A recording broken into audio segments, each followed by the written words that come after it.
মোৰ নাম শ্ৰী দিক্ষ কুমাৰ নাথ। মই জৰাবাৰী চহীদ হেমৰাম পাটৰ উচ্চতৰ মাধ্যমিক বিদ্যালয়ৰ ষষ্ঠমান শ্ৰেণীৰ ছাত্ৰ। আমি কৰা প্ৰজেক্টটো হ'ল তুলসীৰ গুণাগুণ। ইয়াৰ বিষয়ে মই অলপ ক'ব বিচাৰিছোঁ।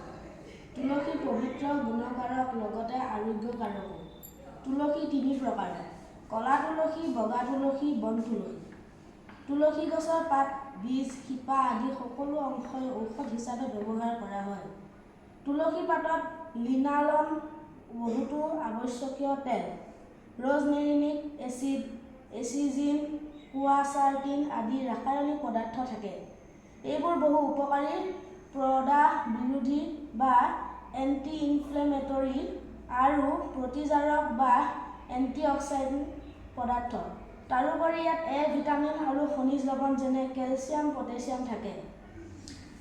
নমস্কাৰ, মোৰ নাম শ্ৰী জিতুদ্দিন নাথ। মই ক্লাছ 8ৰ ছাত্ৰ।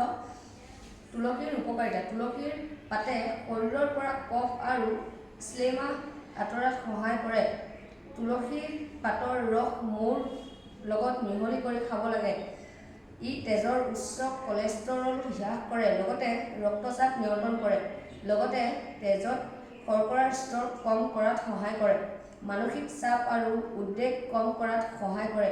চকুৰ বিভিন্ন সমস্যা যেনে কনজাংটিভিটিছ, ছানিৰ পৰা ৰোগৰ পৰিত্ৰাণ দিয়ে, লগতে দৃষ্টি শক্তি উন্নত কৰে। নমস্কাৰ, মই ক্লাছ 7ৰ ছাত্ৰ। মই আজি চকুৰ বিভিন্ন সমস্যা যেনে কনজাংটিভিটিছ, ছানি পৰা ৰোগৰ পৰিত্ৰাণ দিয়ে, লগতে দৃষ্টিশক্তি উন্নত কৰে। ইয়াৰ শক্তিশালী এণ্টি-অক্সিডেণ্ট গুণে ছাল, যকৃত, মুখ আৰু হাঁওফাঁওৰ কৰ্কট ৰোগৰ পৰা সুৰক্ষা দিব পাৰে।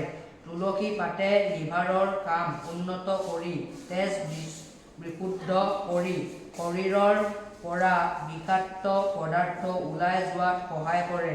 তুলসী ৰস কৃমি আৰু বায়ু ৰোগৰ বাবে উপকাৰী। নমস্কাৰ।